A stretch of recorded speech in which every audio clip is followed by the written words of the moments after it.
المنافسة للمشروع أعتقد استخدم كلمات مطاطة يعني ممكن أن تفسر في عدة يعني كل واحد له اجتهاد في النص والتفسير، وأحيانا كثرة الاجتهادات أحيانا لا تساعد في الخروج أو الاتفاق على نص واحد. الصياغة بالأصل ما كانتش أردنية للفقرات الثلاث الأولى، هاي ضمن معايير دولية اللي هي الفقرات الثلاث الأولى وردت باتفاقية باريس المادة 10 مكررة من اتفاقية باريس. والهدف من إنه العبارات مطاطة إنه مستحيل ضبط على وجه الحصر الأعمال اللي نعتبرها من ضمن أعمال المنافسة غير المشروعة، فوضعنا قواعد عامة وترك الاجتهاد لقضاء الدولة بما يخدم المعايير الاجتماعية والاقتصادية في تلك الدولة. فما يعتبر منافسة مشروعة بالأردن قد يعتبر غير مشروعة في غيرها من الدول، ولكن الأساس إن تبين أن هنالك إشاعات أثرت على مصلحتك التجارية وتمكنت من إثباتها، فالأصل أن هذا موجب لتمكينك من إعمال نصوص المنافسة غير المشروعة.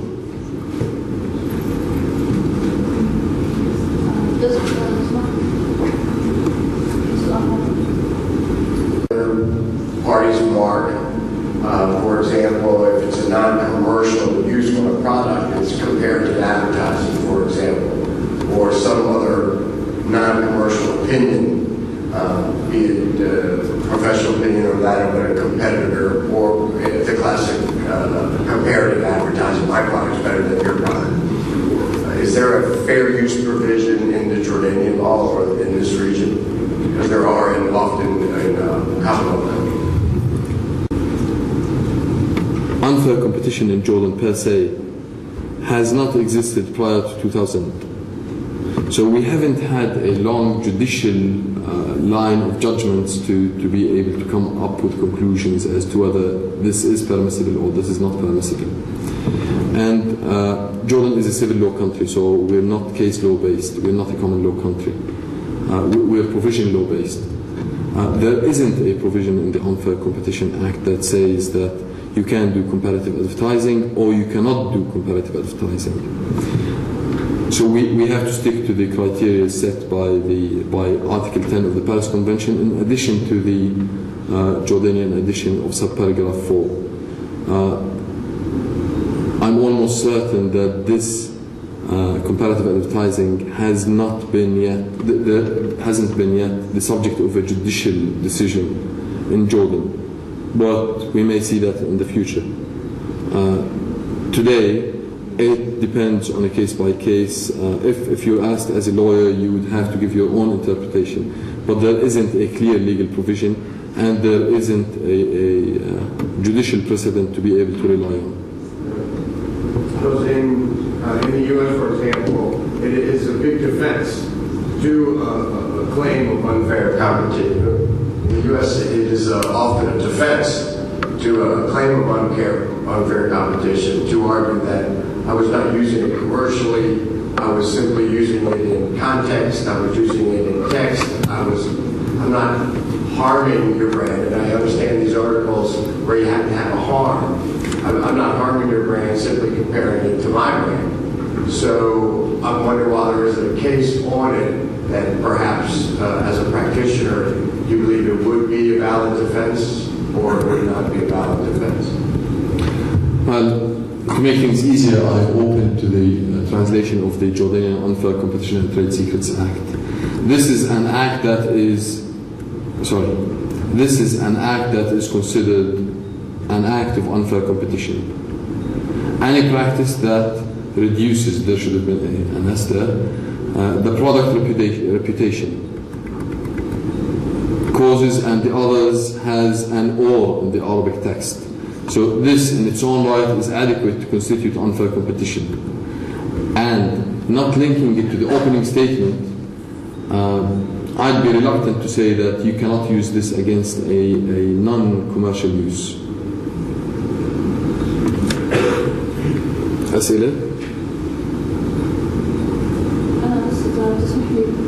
Please. If I just may add something, follow up to your answer to Mr. Kevin.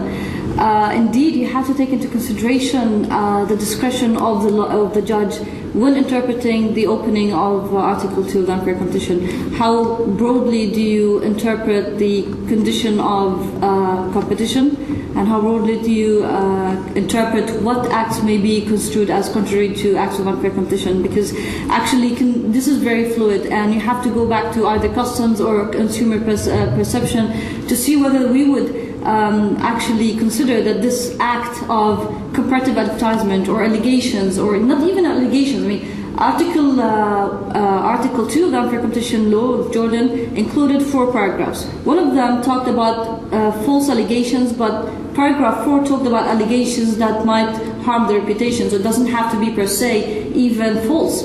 Any kind of defamatory allegation can be construed as unfair competition. So you have to take all these into consideration. First, what is the ambit of competition, and what is the ambit of what we in a legislation or in Jordan construe as being contradictory to moral practices and ethics in the trade, and then see whether we can act as ban that as an act of unfair competition.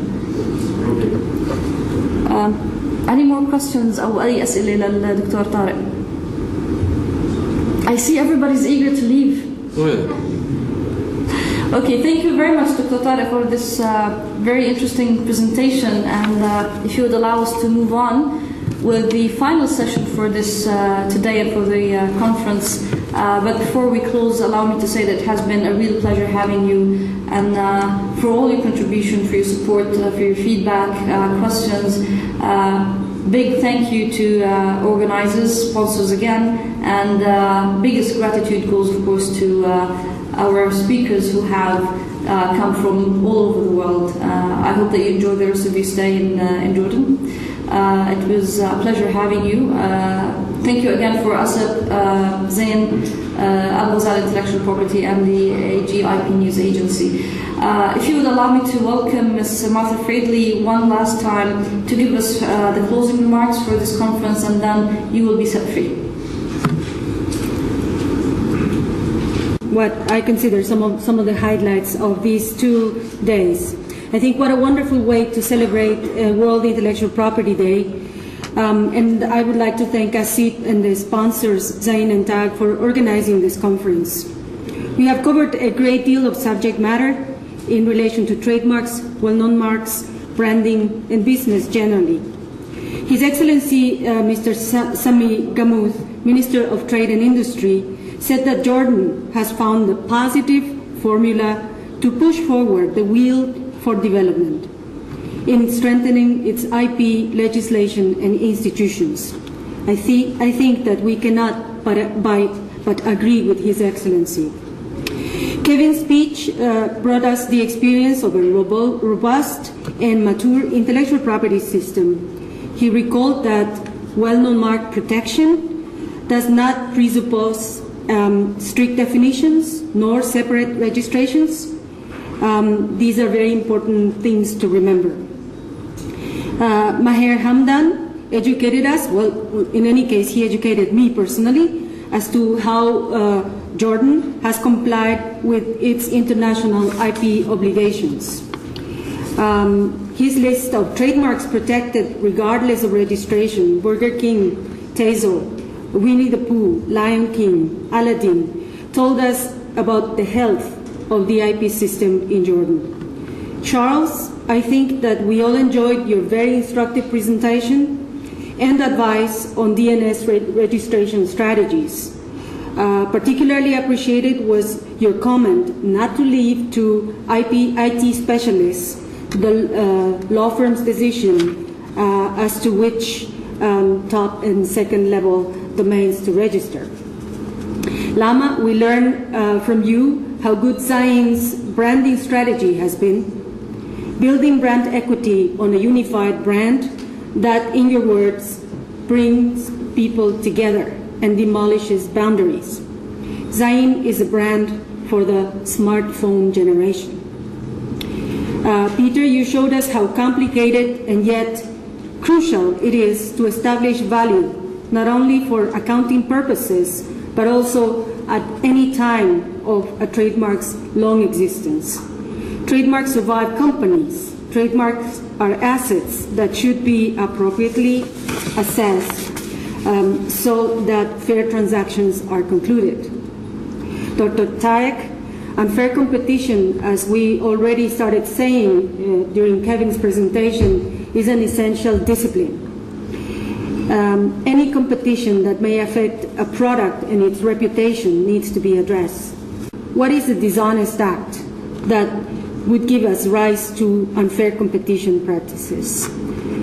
And coming to the end, on WIPO's behalf and on my own behalf, I wish to thank you all, and especially the interpreters that have allowed us, me personally, to follow this conference with utmost attention.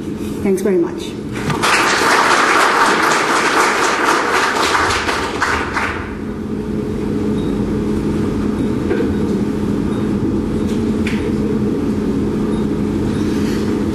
Thank you again, Ms. Mather-Fadley. Thank you everybody for attending, and we hope to be able to meet with you again, hopefully next year, if you promise to come up with another conference to celebrate the World Intellectual Property Day. So hopefully we see you next year.